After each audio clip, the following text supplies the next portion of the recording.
What's going on, everybody? Halo Drama back here yet again with another Rewind Rumble reaction video. Here I go, already slipping. This one today is The Incredibles versus the Fantastic Four.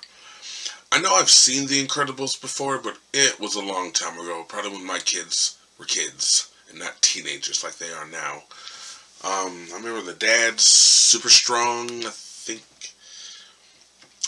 I know, is it the little boy that's super fast? The mom, I think does she stretch? And I do believe they have a daughter. Flat out don't remember what she does. The Fantastic Four, I'm well aware of all four of them and all of their abilities. So, no need to go into that. Hopefully you guys are too, and I'm sure they'll explain it in this video. So, not sure which way to take it. I guess if I had to make a prediction, I'd go for the Fantastic Four.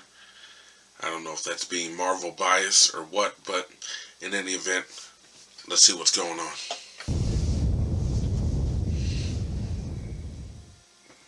Many superheroes work alone. Some have dynamic duos. Yeah, the little boy's fast. I do not remember what the daughter did. You are even considered super friends. But what if you had a bond so strong that you would consider your group a superhero family? Take the Incredibles and the Fantastic Four. If you had an opportunity to even have superpowers, would it be better to have fantastic powers or incredible powers? Today, we answer that question. Excuse me. Today, we rewind Rumble. Don't wonder what they would do against the Human Torch, but again, I don't remember what the daughter does. Before we break down each character individually, it's important to know how these groups became families. The Fantastic Four was formed after 4 civilian astronauts became exposed to cosmic rays during an unauthorized outer space test flight in an experimental rocket ship designed by Dr. Reed Richards himself. Obviously, it had to be the smartest guy to build the dumbest ship. So yeah, they got blasted with like space juice or something. There was a very huge chance that these rays would give them all terrible diseases, but instead, they got the comic book cliche treatment and received superpowers. So you know how they became super, but how did they become a family? Well, Susan and Johnny Storm were already siblings, so there you go on that end. Then Susan eventually married Reed, there's another connection. And if you consider the Thing as a brother from another mother, and boom, you have superhero family number 1. Or number 4 if you want to get technical. As for the CGI Thundermans, in the world of Incredibles, there's a separate race of humans known as the Supers. As to why this is, well, there's a Pixar theory out there that could explain why, along with a weird evolution theory of living cars, but that's a different topic for a different day. What's important to know is that after Elastigirl and Mr. Incredible got married and had kids, the genetic chance of their kids having powers was 75%. And their first 2 kids didn't have powers. They thought their youngest son Jack didn't have any powers, but spoiler alert, well, it's not actually a spoiler. The baby also has powers. Oh yeah, I forgot they had a baby. Like I said, I haven't seen it in a long time. In the post-analysis, the biggest thing to get out of these origins is that the Fantastic Four had mutated origins and the Incredibles had genetic ones. So now we can move on to individuals, and who better to start with than the stretchy parental roles on each team. As the leader of the Fantastic Four, Reed is responsible for commanding the team and for being the head brains of the group. He has excellent flexibility, being able to stretch and morph into many different useful shapes. Mr. Fantastic can extend his limbs, torso, or neck great distances. The maximum length he can extend before it starts to hurt is roughly about 1,500 feet. He could go further, but again, it'd start to hurt the dude. Helen Parr is a mother of 3, wife of 1, and a hero of many. During the modern age, supers were legally forced to not use their powers in public. Bob didn't adjust to this well, but Helen did, which means I guess you could say she's just more flexible. Her powers include the ability to stretch, deform, expand, and or contract her body into anything imaginable. She can stretch up to 300 feet and can flatten herself down to 1 millimeter. Helen can leap up to 80 feet and morph into many useful objects such as a boat, parachute, ball, and slingshot. Next up, we have the strong brutes of the group, Mr. Incredible and the Thing. Robert Parr is your classical Boy Scout in tights type superhero. Friendly with the media, on good terms with law enforcement, and a role model to all, at least at first. In modern times, after heroes became outlawed, Rob struggled to just sit back and not fight for what's right. This is partially due to his immense power. According to Syndrome's data files of supers, Bob's exact lifting limit well exceeds that of 66 tons and is a threat rating of 9.1, a level none other superhero in the world ever reached, making him one of the most powerful beings on the planet.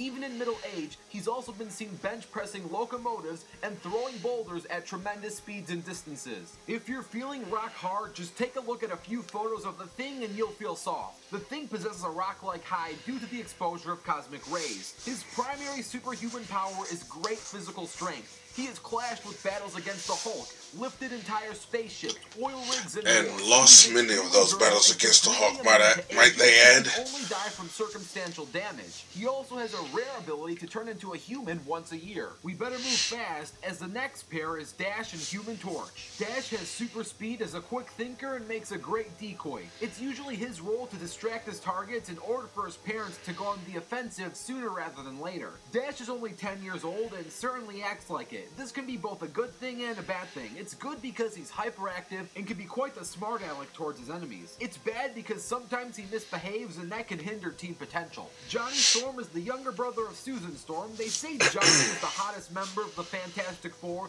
but I can make a good argument for why Susan is hotter. In terms of powers and abilities, just from the looks, you can probably guess he's packing heat. Not figuratively, but literally. The Human Torch possesses the mental ability to control ambient heat energy and the physical ability to transform his entire body or portions of it into a fiery plasma-like state of will. He can fly, control temperatures, is immune to fire, is an expert in pyrokinetics, and if it wasn't immune to fire, that would be absolutely ridiculous. Hottest levels of plasma that he can create as the Nova Flame. The exact temperatures of the Nova Flame aren't exactly known. At an average rate of energy use, the torch can stay at a flame for roughly 16.8 hours without the need of rest or an energy boost. And last, but certainly not least, we have the two invisible telekinetic females, Invisible Woman and Violet Parr. Violet Parr is the oldest child in the Incredibles family.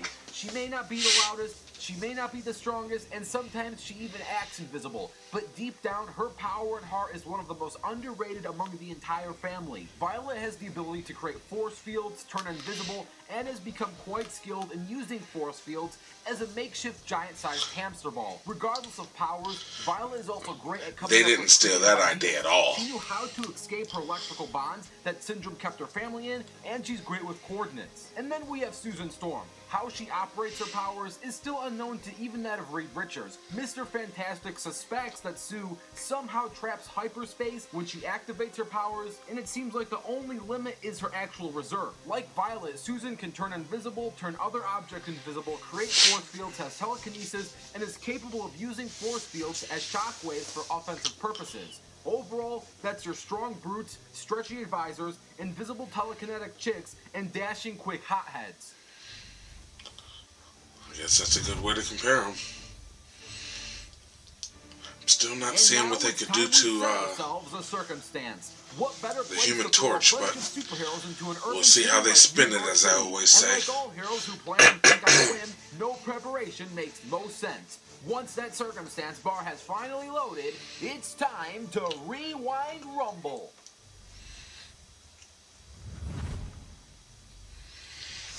Alright, let's see what it do.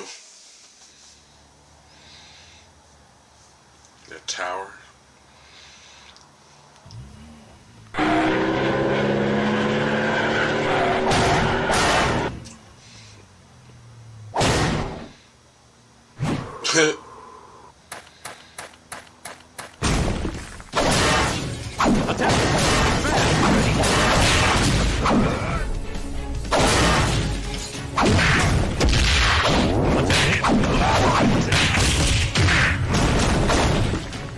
What's the matter? Couldn't take the heat? Who was that they were fighting? Any last words? All of a sudden they just got to beefing with each other out of nowhere. Free for all time! Yes. Prepared for anything.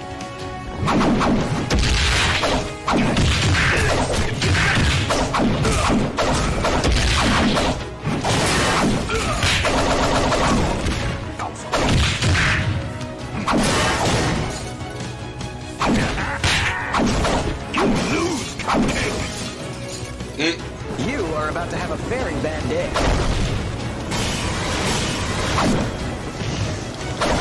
Yeah, I'm sure he can outrun those flames. I just still don't see how they go into offense against the Human Torch. score another one for me. Couldn't take the heat. If that little boy is anything like the Flash, he probably heals really fast. That was well enough.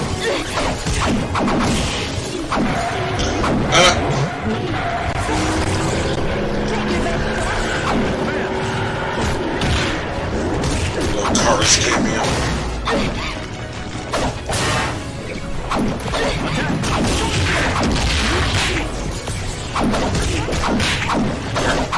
They're definitely getting it in more than I thought they would. It's collaborating. Didn't just defeat the daughter though.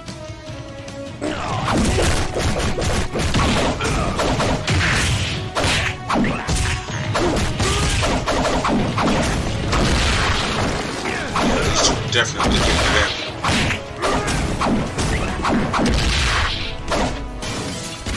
Excuse me. I feel like it's in the bag now that the Fantastic Four are gonna win. And I feel like every one of these I've watched that has like a team effort, the team always works together. There's never like a casualty in the team.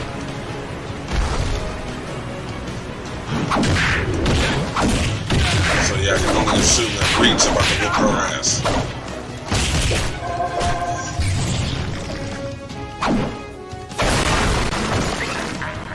Looks like I won this round. Guess I did all right.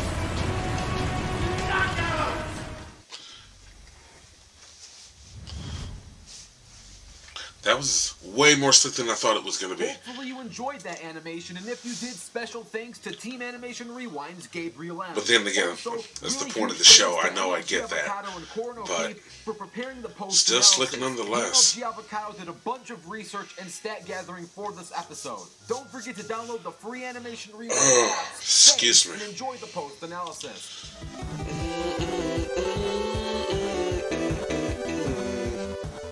The Incredibles may have done an incredible job in this fight, however, they just weren't fantastic enough to ultimately pull it off. There are plenty of stats across the board that All those showcase puns why were the Fantastic Four completely would win. unnecessary. So before we get But into I laughed in the my head, I'm not natural gonna lie. advantages this team has over the Incredibles. This is a battle between 2 adults past their prime and 2 kids nowhere near their prime versus 4 adults in the peak of their prime.